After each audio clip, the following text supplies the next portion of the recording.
la separación familiar, la privación de libertad, pero el ensañamiento del régimen castrista con sus adversarios es el verdadero reflejo de la crueldad llevada a extremos. Ningún hecho lo demuestra más que el presidio político de mujeres en Cuba. Hace unos años, Nelson Rodríguez Diegues se dio a la tarea de documentar este crimen en pleno siglo XX, con las fotos de más de 350 mujeres que transitaron el difícil y tortuoso camino del presidio político en Cuba.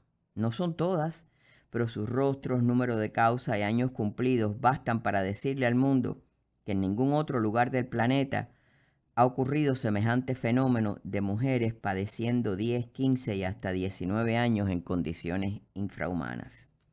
Cari Roque, una joven mujer que cumplió 16 años en prisión y salió para enfrentar otra tragedia, la de una madre que el dolor de perder su hija la había hecho enloquecer.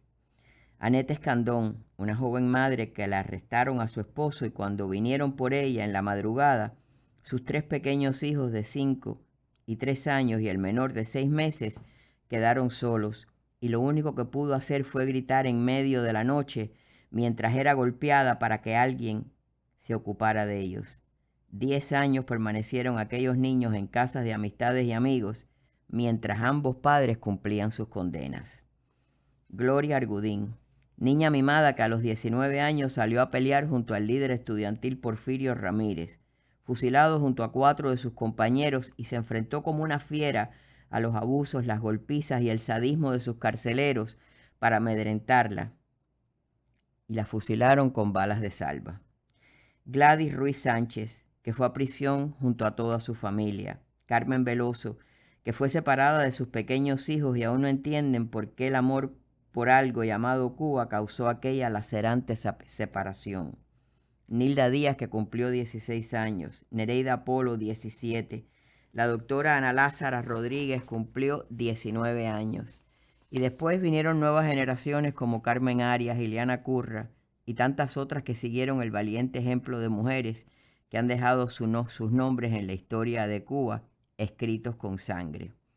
Entender la tragedia cubana es conocer a una mujer como Milagros Bermúdez, con su cara angelical, y escucharla hablar del sufrimiento de sus compañeras sin mencionar el propio, solo para que una vez terminada la entrevista me mostrara las cicatrices en sus senos de las heridas de operaciones producto de las secuelas de las veces que fue agredida con potentes chorros de agua en su pecho. Cuando Miñón Medrano dedicó su libro Todo lo dieron por Cuba a la tragedia del presidio político de mujeres, incluyó en la portada la frase del jefe de prisiones de Cuba, Manolo Martínez: cuando estas mujeres salgan de este engaleramiento, van a salir en 4 patas. Error craso. Salieron con la cabeza en alto y una estrella en su frente. Salvar la permanencia de una dictadura que ya lleva 64 años en el poder y es la principal aliada de Putin en este hemisferio es una canallada.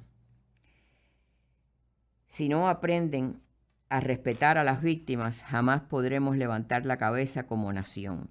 Por eso es que les recomiendo que vayan a ver la película Plantadas cuando llegue a los cines del Midway Mall a partir del 17 de marzo.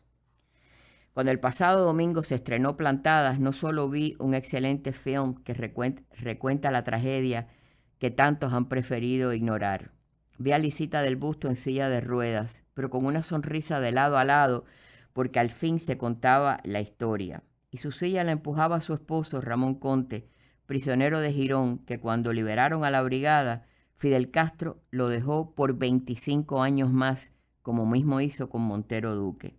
Y mientras esa historia se desarrollaba en la pantalla, ahí estaba otra de esas heroínas que lo vivió todo en el presidio, el propio y el de su familia.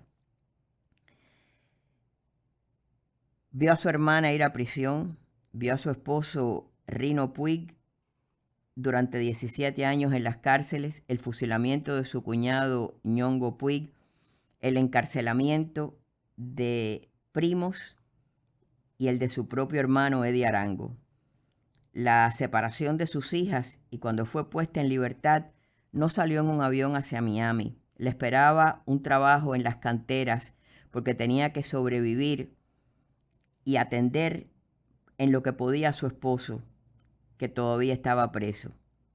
Y mientras más miraba sus ojos, a veces brillar de lágrimas, más me preguntaba por qué hay que hacer concesiones con el régimen culpable de tanta barbarie. Esa es solo una historia, la de Eliana Puig y su familia. Me dan asco, asco infinito, todos los que de una manera u otra tratan de justificar que se debe negociar o visitar Cuba y salvar la permanencia de esa dictadura. Para que aprendamos que con esta tremenda lección y por qué este drama continúa en las prisiones de hoy, hay que ver la película de Plantadas. Por eso digo que no es solo liberar a los presos, es parar la maquinaria represiva que los lleva a prisión. A la salida de la película me encontré con una joven mujer, Thaís Franco, recién salida de prisión. Su historia es la misma. Su amiga me preguntó, como nación, ¿cuándo perdimos el rumbo? ¿Y cuándo llegará el fin de esta pesadilla? No pude responderle ninguna de las dos preguntas. Y tiene que llegar ese fin, porque con apaciguamiento a los represores no se recupera la dignidad de un pueblo y sobre todo para que la mujer cubana jamás sea sometida a semejante abuso.